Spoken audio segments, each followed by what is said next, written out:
kaso recently, no? Pag-usapan natin itong isinampan niyo po today, no? Drug smuggling case against Pulong Duterte and then the husband of Sara Duterte and a few more, no? Ano po ba yung basis nito?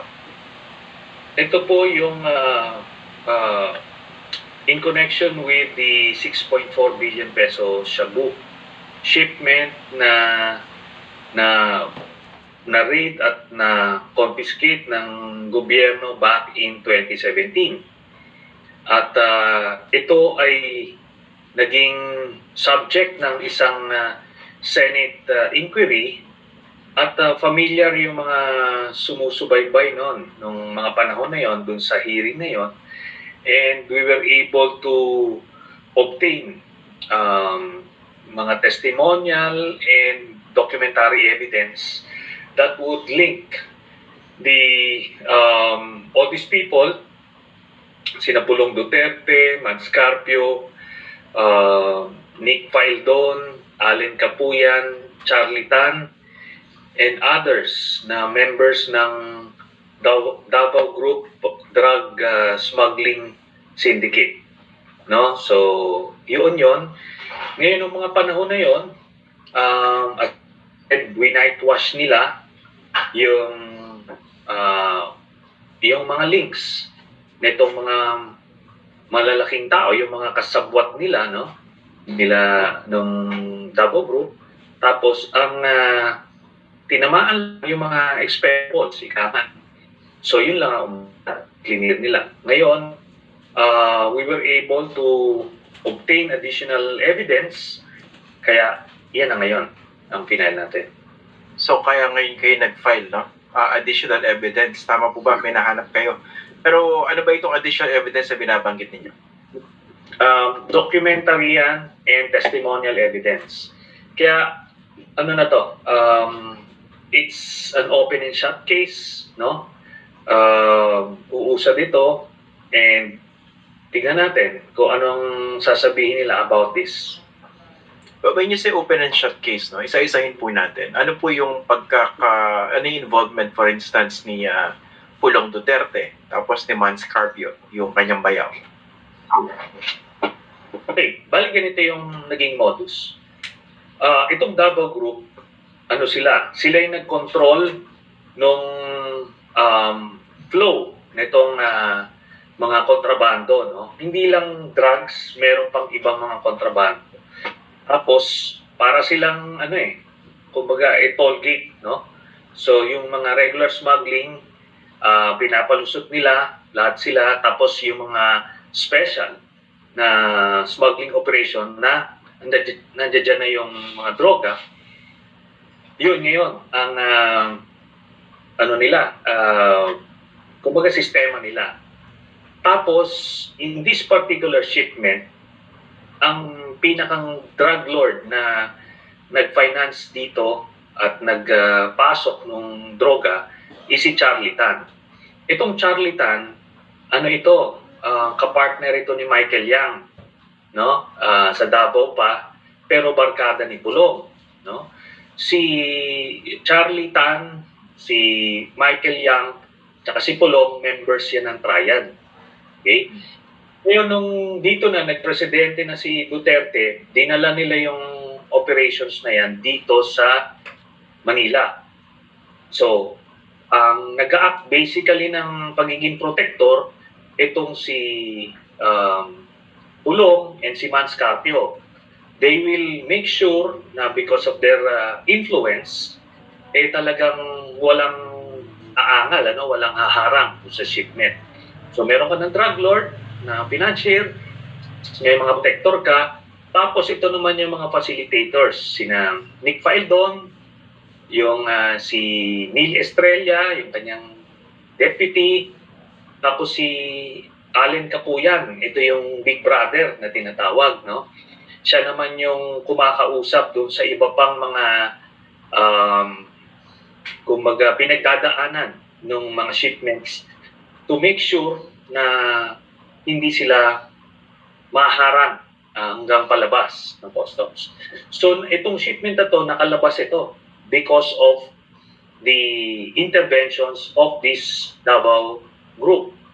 Tapos, Tapos, natimbrehan ito galing sa China. No? Apparently, yung mga karibal na triad nitong mga ito, sila mismo yung nagsumbong sa Pilipinas at sa Philippine authorities para masabat itong shabu shipment na ito.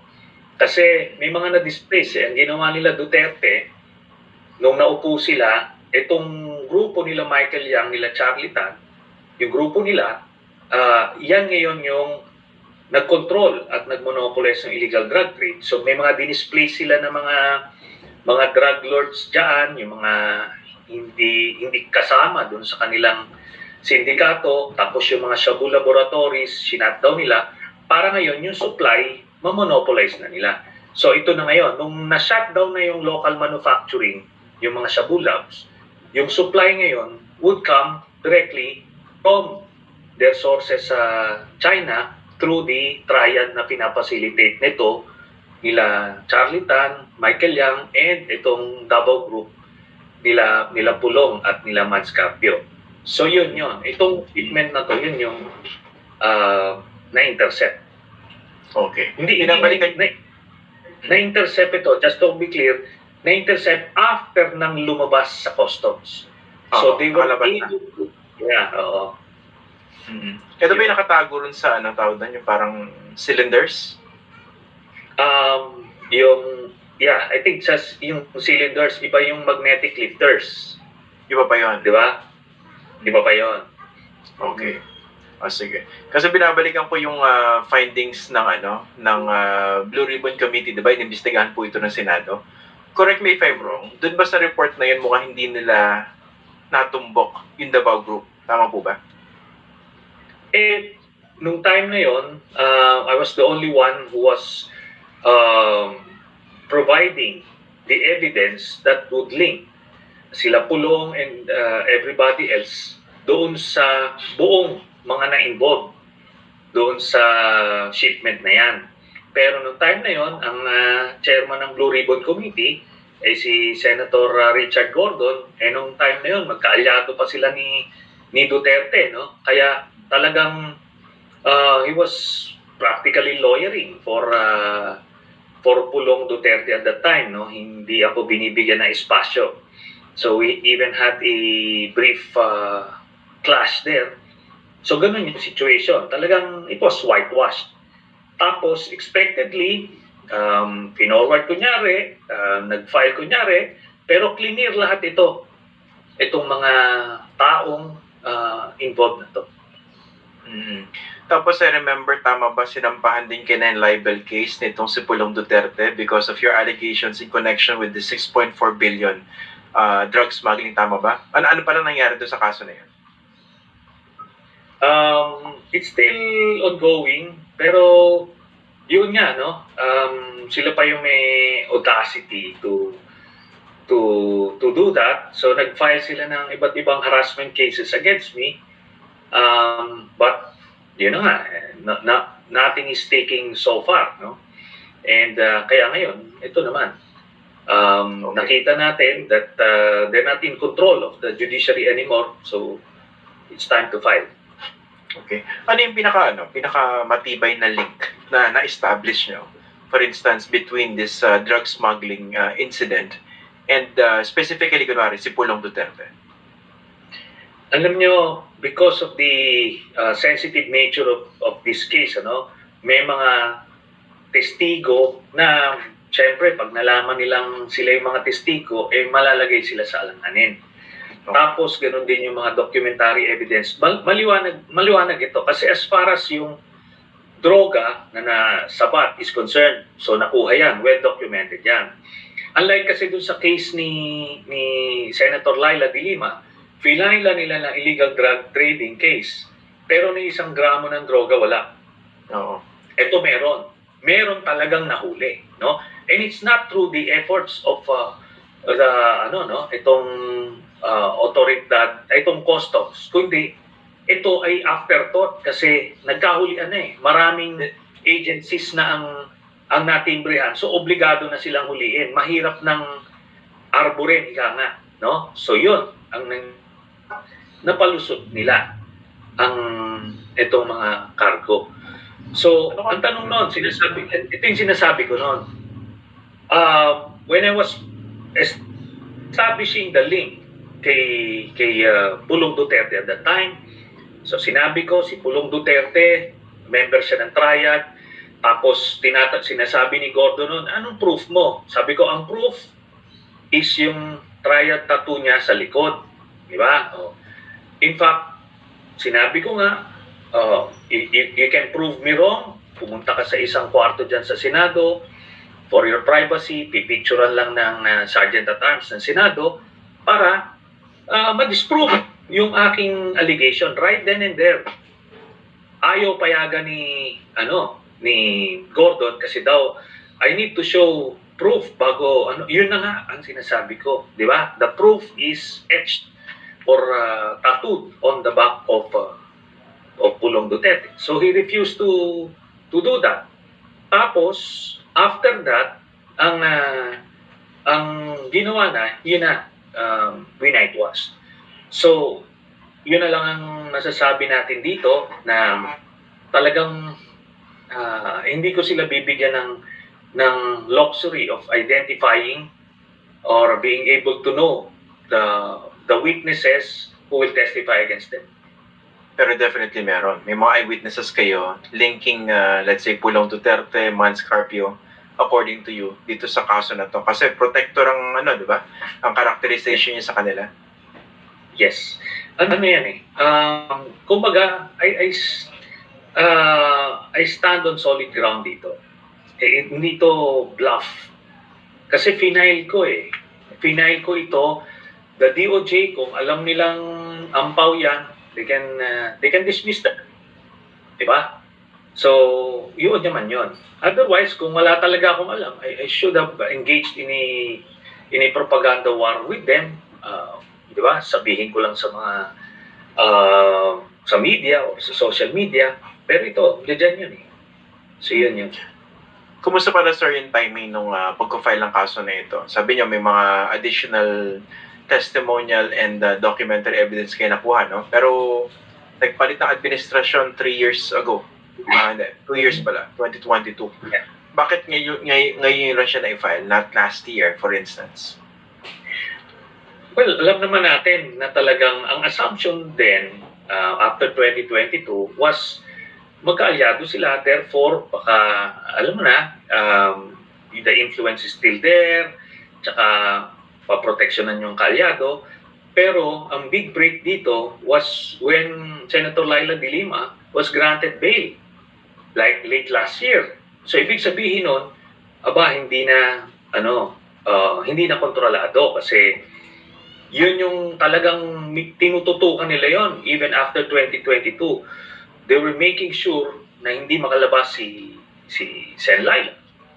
And alam nila yan kasi masisira talaga sila na mabibisto yung kanilang political persecution tsaka yung kanilang propensity to use the judiciary against the political enemies. So, yun. Then, eventually, yun na nga, na-dismiss talaga yung kaso nung June. So, kahit pa paano, alam mong medyo may opening na. And then, of course, we're all aware of the falling out between the two camps. So, yun na yun. Pero, let me just go back to this particular case.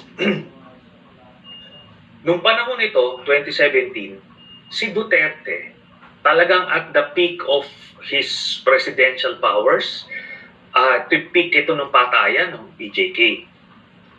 Itong ang palaisipan. You have a president na galit sa or so he claims publicly, galit na galit siya sa droga, papatayin daw niya kung sino mga drug lord, lahat-lahat.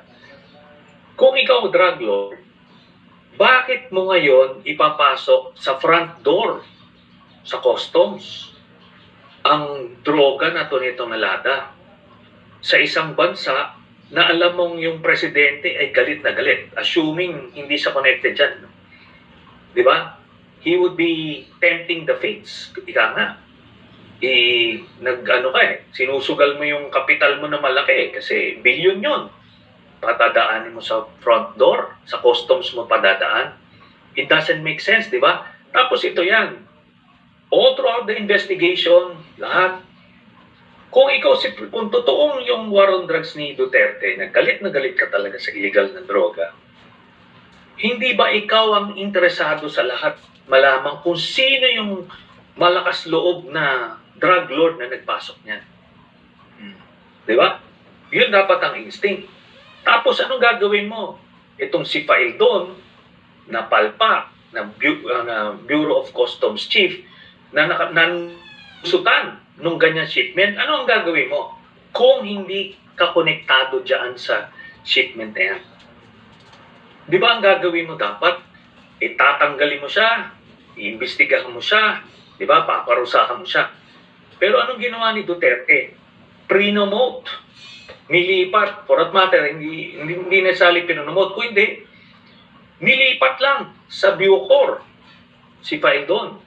Doon naman gumawa rin ng panibagong nagsabog ng lagim na naman doon. Kasi yun yung good conduct time allowance, doon din sa kanyang pumutok yun, na kung saan maraming mga Chinese drug lords na nakalabas at pinalabas, no? So, but that's another story. So, that's one. Tapos, hindi ba tatanungin mo yung PIDEA tsaka PNP?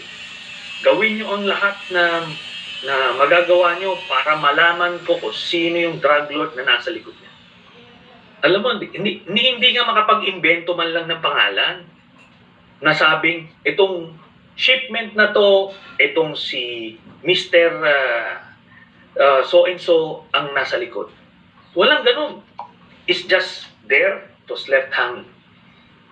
So, ang mga nakasuhan, itong mga nasa baba. No? So, yun yung doon mo lang makikita na alam mo na itong mga nasa likod nito ay protektado nila. Yun ang dyan.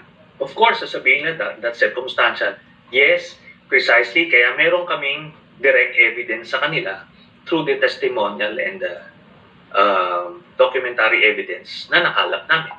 Yun. Pero inaano lang natin sa taong bayan yung thought na yun na galit ka sa illegal na droga, pero dito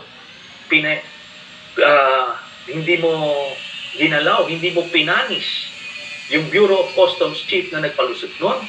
Tapos hindi mo inutusan yung PIDEA at saka PNP na alamin at habulin yung drug lord na nasa likod nito kasi para kang iniinsulto, pinapasok sa front door mo yun. Yun ang kailangan pag-isipan doon. The fact that this happened under your nose, tapos yung sinasabi nyo nga, gigil siya sa illegal na droga. Okay, I remember yung mga panahon na yan. Alala ko na cover ko itong mga hearings na ito. 6.4 billion drug shipment. Ano nga pala nangyari dun sa droga na yan? Diba, I think a part of it nakalabas sa merkado, no? Tama po ba? Ito yung, I'm not sure if this is the same case na kini-question ni Senator Frank Drilon, yung chain of custody, kasi kung paano, bakit, kung paano na nawala yung custody dito, no? Pero at least as far as that being used as evidence, nagamit naman sa ibang kaso. Pero yun na nga, no? Ginawa nila ng paraan paano pa rin ma-recycle sa merkado. Itong binabanggit yung Davao Group, buo pa rin ba ito sa pagkakaalam niyo? Wala na, nabasag na yan. In fact, I don't know about Davao, no? Kasi last I heard, yung collector doon sa kanila pa rin, galing. No? At yun, if you would look back into the previous interviews of Arturo Las Cañas and Colonel Asierto, talagang ginagamit yung Port of Davao dito sa pagpasok ng illegal na droga. Nito, nila Michael Yang, Charlie Tan, nila Pulong. So, these are the same people. And ito yan, no? Just to be clear, kasama si Duterte dyan. Hindi lang siya ang pumopronta, ito lang mga to ang pumopronta. Kumbaga, nagiging point man lang itong si Pulong. But he made sure na lahat yan ay protektado. Di ba? Otherwise, that would make him the most incompetent anti-illegal drug crusader in the world. Di ba? Which is unlikely. O yun nga. Or talagang kasabwat siya dyan. Kapartner nila yan.